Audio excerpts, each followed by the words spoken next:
মাদকের বিরুদ্ধে এই সরকার। কিশোরগঞ্জে মাদকের বিরুদ্ধে প্রতিবাদ করায় মাইজকাপন ইউনিয়ন বিএনপির সিনিয়র যুগ্ম সাধারণ সম্পাদক আমিনুল ইসলাম এনায়েতকে মারধরের ঘটনায় দায়ের করা মামলায় অভিযুক্ত আসামিদের দ্রুত গ্রেফতারের দাবিতে সংবাদ সম্মেলন করেছে মাইজকাপন ইউনিয়ন বিএনপির নেতাকর্মীরা। রবিবার দুপুরে নীলগঞ্জ রেলওয়ে স্টেশনে ইউনিয়ন বিএনপির কার্যালয়ে এই সংবাদ সম্মেলন অনুষ্ঠিত হয়। সংবাদ সম্মেলনে বিএনপি নেতারা অভিযোগ করেন, গত 14 আগস্ট রাতে ব্যবসায়িক কাজে নীলগঞ্জ পুরান বাজার গেলে বিএনপি নেতা আমিনুল ইসলাম এনায়েতের উপর অতর্কিত হামলা চালান মাদক সম্রাট জুলি সুলতানা ঋতু ও তার আত্মীয় স্বজন।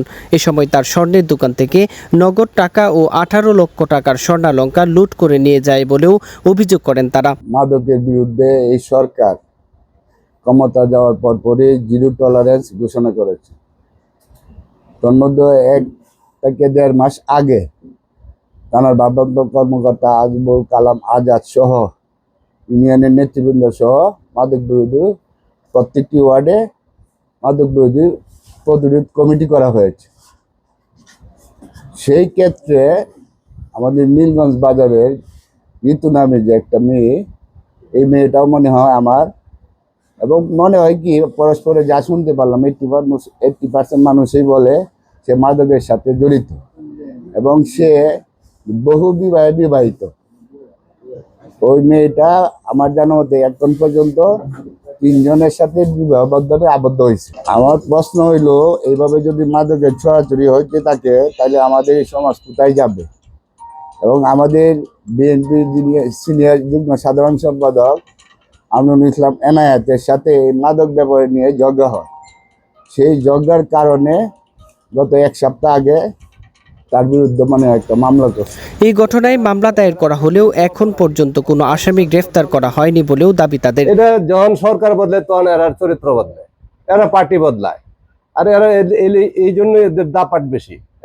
আমরা প্রশাসনের সাথে মুখে কথা বলি, আমরা প্রশাসনকে সুপারিশ করি, এরা যে নানানভাবে প্রশাসনকে প্রলোভন করে নিজেদের আয়ত্তে নেয়।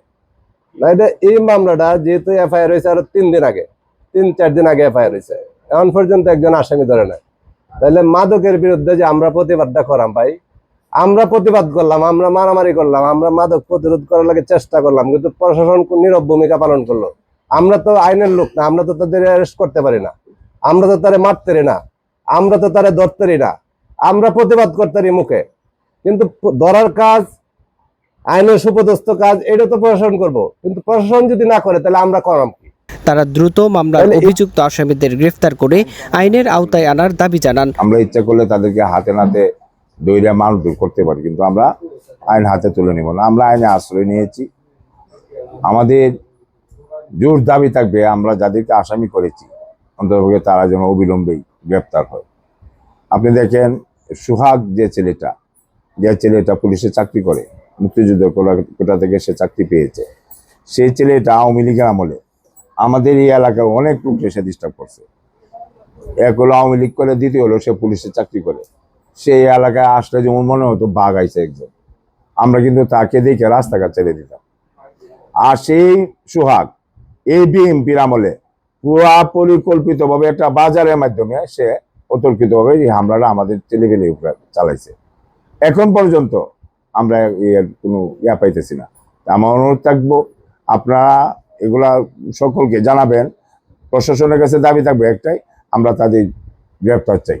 নেতারা বলেন, মাদকের বিরুদ্ধে প্রতিবাদ করায় একজন বিএনপি নেতাকে হামলার শিকার হতে হয়েছে। মামলা হওয়ার পরেও আসামিরা গ্রেফতার না হওয়ায় এলাকায় ক্ষোভ সৃষ্টি হয়েছে। দ্রুত আসামিদের গ্রেফতার করা না হলে মাদক কারবারিদের বিরুদ্ধে জনগণই ব্যবস্থা নিয়ে ফেলবে বলেও হুঁশিয়ারি দেন তারা। আমরা মাদকের বিরুদ্ধে সোচ্চার। মাদক আমার ইউনিয়নে থাকবে না, এটাই ফাইনাল। যদি আমার এক নেতা মার খাইছে, আরো ছোট ভাই আছে মার খাইছে, আমরাও যদি মার খাই, তারপর আমরা মাদকের বিরুদ্ধে লড়বো ইনশাল্লাহ। আমরা মাদককে প্রতিহত করতে চাই। এবং সোহাগ সরকারি চাকরি করা অবস্থায় তার হাতে এই দাঁড়ালো অস্ত্র কিভাবে হাতে নেই? সোহাগ যে মারামারি করছে, শত শত মানুষ তা এগুলো দেখছে, প্রত্যেকটা লোক এই সাক্ষী দিবে। সোহাগের ছেলে, এই ঋতুনি জামাই যারা আছে সকলে মিলবে। আমরা তাদের গ্রেপ্তারের দাবি জানাই, অবিলম্বে তাদেরকে গ্রেপ্তার করা হোক।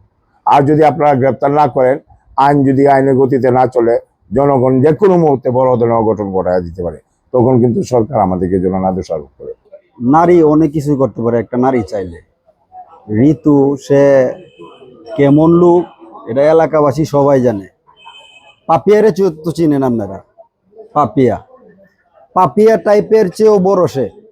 যে কেন এই পর্যন্ত তার 4টা বিয়ে হয়েছে, কাদির, সবুজ, আনিস, আরেকজনকে জানি। এখন বিয়া যে হয়েছে কাগজপত্র আছে কিনা এটাও আল্লাহ পাক জানে। তার শারীরিকভাবেও বিভিন্ন জায়গায় সম্পর্ক আছে, এইগুলার প্রমাণ আমরা দিতে পারবো যে সে দেহ ব্যবসা করে, এইগুলারও ভালো প্রুফ আছে। সে মাদকের সাথে সে মাদক নিয়ে আসে, তার স্বামী কাদির এগুলো বিক্রি করে। কিছুদিন আগে এলাকাবাসী চাপে কাদির সিলিন্ডার করছে যে মাদক বিক্রি করে না, তারপরেও খবর পাইছি আমরা যে কাদির এখন পর্যন্ত মাদক বিক্রি করে। তার মানে ঋতু আনে, কাদির করে। কিছুদিন আগে একটা ঘটনা ঘটছে, ওই ঘটনা থেকে আমাদের প্রায় অনেকগুলা টাকা আসে এই ছেলেদের কাছ থেকে। আউলি বাড়ি বলে মহিষাকান্দি, ওইখান থেকে জরিমানা নিছে। তার কাজই হলো বিভিন্নভাবে ছেলেদেরকে প্রলোভন দেখায়া ফাঁদে ফালায়া টাকা উদ্ধার করা। আমাদের নেতা জনাব তারেক রহমান সাহেব বারবার বলছেন যে মাদককে 0 টলারেন্সের জন্য। আপনারা আল্লাহর রাস্তে এটা ছেড়ে দিবেন, আপনারা মাদক আর বিক্রি করবেন না।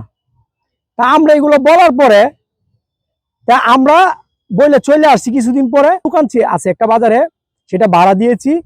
সে দোকানের সামনে নামা আর ঋতু, সবুজ, স্বপন, সুহাগ পুলিশে চাকরি করে, সুহাগের ছেলে ওই নভ, ওরা অতর্কিতভাবে আমার উপর হামলা করছে। হামলা করার পরে আমি আমার দোকানের ভিতরে চলে যাই।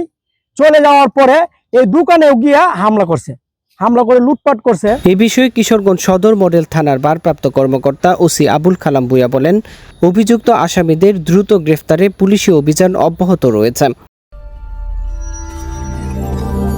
আপনারা দেখছেন কিশোরগঞ্জ টেলিভিশন।